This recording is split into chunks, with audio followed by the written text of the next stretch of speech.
ನಮಸ್ಕಾರ. ಇವತ್ತು ಬೆಳಗಾವಿ ಮಹಾನಗರ ಪಾಲಿಕೆ 24ನೇ ಅವಧಿಯ ವಿವಿಧ ಸ್ಥಾಯಿ ಸಮಿತಿಯ ಚುನಾವಣೆ ಪ್ರಕ್ರಿಯೆ ಐತಿ. ಇವತ್ತು ಮಾರ್ನಿಂಗ್ 10ರಿಂದ 2 ಗಂಟೆವರೆಗೂ ನಾಮಿನೇಷನ್ ಮಾಡಲಾಗಿತ್ತು. ಹಾಗೆ ಇವತ್ತು 3 ಗಂಟೆಗೆ ಪ್ರಕ್ರಿಯೆಯನ್ನು ಎಲ್ಲ ಸ್ಟಾರ್ಟ್ ಮಾಡಿದ್ರು. RC ಅವರ ಮುಖಾಂತರ ಅವರ ನೇತೃತ್ವದಲ್ಲಿ ವಿವಿಧ ಸ್ಥಾಯಿ ಸಮಿತಿಯ ಚುನಾವಣೆ ನೆರವೇರಿತು. ಟ್ಯಾಕ್ಸೇಷನ್, ಆರೋಗ್ಯ ಸ್ಥಾಯಿ ಸಮಿತಿ, PWD, ಲೆಕ್ಕ ಸ್ಥಾಯಿ ಸಮಿತಿ, 4 ಸ್ಥಾಯಿ ಸಮಿತಿಗಳು ಯಾವುದೇ ಗೊಂದಲವಿಲ್ಲದೆ ಸುಸೂಕ್ತವಾಗಿ ಚುನಾವಣೆ ನಡೆಯಿತು. ಮಹತ್ವದ ಕುತೂಹಲ ವಿಷಯ, ಅಧ್ಯಕ್ಷರು ಯಾವಾಗ ಚುನಾವಣೆ ಆಗುತ್ತೆ, ಯಾವ ನೇಮಕ ಮಾಡ್ತಾರೆ? ಬೆಳಗಾವಿ ಮಹಾನಗರ ಪಾಲಿಕೆ ವತಿಯಿಂದ ಪ್ರತಿ ವರ್ಷದಂತೆ ಈ ವರ್ಷವೂ ಕೂಡ 4 ಸ್ಥಾಯಿ ಸಮಿತಿಗಳಿಗೆ ಇವತ್ತಿನ ದಿವಸ ಸದಸ್ಯರ ಒಂದು ಆಯ್ಕೆಯಾಗಿದೆ. ಅದರಲ್ಲಿ ಸದಸ್ಯರ 7 ಜನರಲ್ಲಿ ಒಬ್ಬರನ್ನ ಚೇರ್ಮನ್ರನ್ನಾಗಿ ಆಯ್ಕೆ ಮಾಡ್ತೀವಿ ನಾವು. ಮುಂಬರೋ ದಿನಗಳಲ್ಲಿ ಟೆಂಟೇಟಿವ್ಲಿ 17 ಅಂತೇಳಿ ಆಗ್ಬೋದು ಅಂತೇಳಿ ಒಂದು ನಮ್ಮ ನಿರೀಕ್ಷೆ ಇದೆ. ಆ ಪ್ರಕಾರ ಪ್ರತಿ ಕಮಿಟಿಗೆ ಒಬ್ಬೊಬ್ಬರನ್ನ ಅಧ್ಯಕ್ಷರನ್ನ ಆಯ್ಕೆ ಮಾಡ್ತೀವಿ. ಸರಿ, ಸದಸ್ಯರ ನೇಮಕಾತಿಯಲ್ಲಿ ಮೀಸಲಾತಿಯನ್ನ RC ಅವರು ಹೇಳಿದ್ರು. ಅದೇ ರೀತಿ ಅಧ್ಯಕ್ಷರ ಆಯ್ಕೆಯಲ್ಲಿ ಮೀಸಲಾತಿಯನ್ನು ಪರಿಗಣನೆ ಮಾಡಿದ್ರೆ ಹೇಗೆ? ಅಧ್ಯಕ್ಷರ ಇದರೊಳಗೂ ನಾವು ಪರಿಗಣನೆ ಮಾಡಿದ್ವಿ. ಇಲ್ಲಿವರೆಗೆ ನಾವು ಹೆಲ್ತ್ ಕಮಿಟಿಗೆ SC ಅವರಿಗೇನೆ ಹೆಚ್ಚು ಅದನ್ನ ಆದ್ಯತೆ ಕೊಟ್ಟು ಒಬ್ಬರು ಮೇಯರು ಆಗಿದ್ದಾರೆ.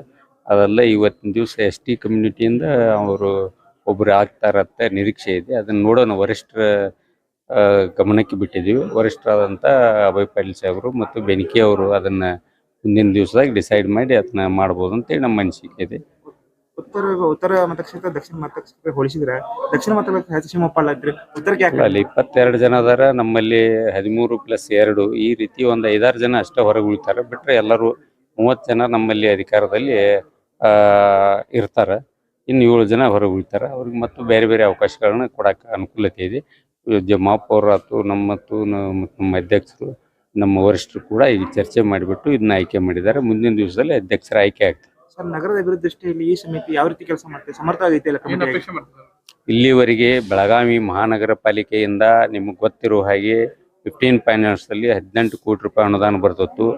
ಒಳ್ಳೆಯ ಕೆಲಸವನ್ನು ಮಾಡಿದ್ದೀವಿ ಅನ್ನೋ ಒಂದು ದೃಷ್ಟಿಯಿಂದ ಕೇಂದ್ರ ಸರ್ಕಾರ ಈ ಸಲ 16ನೇ ಫೈನಾನ್ಸ್ ಹಣಕಾಸು ಯೋಜನೆ ಅಡಿಯಲ್ಲಿ ಆಲ್ಮೋಸ್ಟ್ ಡಬಲ್ 34 ಕೋಟಿ ರೂಪಾಯಿ ಅನುದಾನವನ್ನು ನಮಗೆ ನೀಡ್ತಾ ಇದೆ. ಅದು ಪ್ರೋಗ್ರೆಸಿವ್ ಆಧಾರ, ಅಂದರೆ ಗುಣಮಟ್ಟದ ಆಧಾರದ ಮೇಲೆ ಬಂದಿದೆ. ಅದಲ್ಲದೆ ಕರ್ನಾಟಕದ 7 ಮಹಾನಗರ ಪಾಲಿಕೆಯಲ್ಲಿ ಬೆಳಗಾವಿ ಸಿಟೀಸ್ 2ದಲ್ಲಿ ಆಯ್ಕೆ ಒಂದೇ ಒಂದು ಮಹಾನಗರ ಪಾಲಿಕೆ ಐತಿ. ಅದು ಕೂಡ ಅಭಿವೃದ್ಧಿ, ಇಲ್ಲಿ ಮಹಾನಗರ ಪಾಲಿಕೆ ಸಿಟೀಸ್ ಏನಿತ್ತಲ್ಲ ಮೊದಲು ಸ್ಮಾರ್ಟ್ ಸಿಟಿ ವರ್ಕು ಭಾಳಷ್ಟು ಚೆನ್ನಾಗಿ ಆಗಿದೆ ಅನ್ನೋ ದೃಷ್ಟಿಯಿಂದನೇ ಆಯ್ಕೆ ಇದೆ.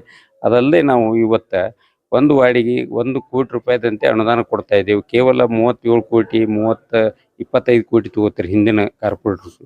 ಅಂದರೆ ನಾವು ಎಲ್ಲವನ್ನು ಕೂಡ ನಾವು ಅಭಿವೃದ್ಧಿ ದೃಷ್ಟಿಯಿಂದ ಭಾಳಷ್ಟು ಅಭಿವೃದ್ಧಿಗಳನ್ನು ಮಾಡಿದ್ದೀವಿ. ಜನ ಹೇಳ್ತಾರೆ, ಏನೋ ಹೇಳ್ತಾರೆ, ಬಟ್ ಅದನ್ನು ಮುಂದಿನ ದಿವಸದಲ್ಲಿ ನಾವು ಅದನ್ನು ಹೊರಗಡೆ ತರುವಂಥ ಪ್ರಯತ್ನ ಮಾಡ್ತೀವಿ. ಅದರ ಜೊತೆಗೆ ನಾವು ಒಂದು ಮಾಧ್ಯಮ ಗೋಷ್ಠಿಯನ್ನು ಕೂಡ ಮಾಡೋದಿದ್ವಿ.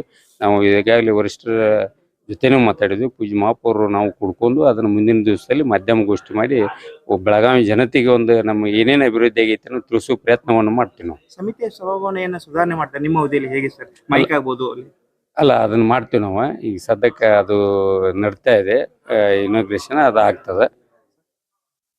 Thank you. ಧನ್ಯವಾದಗಳು.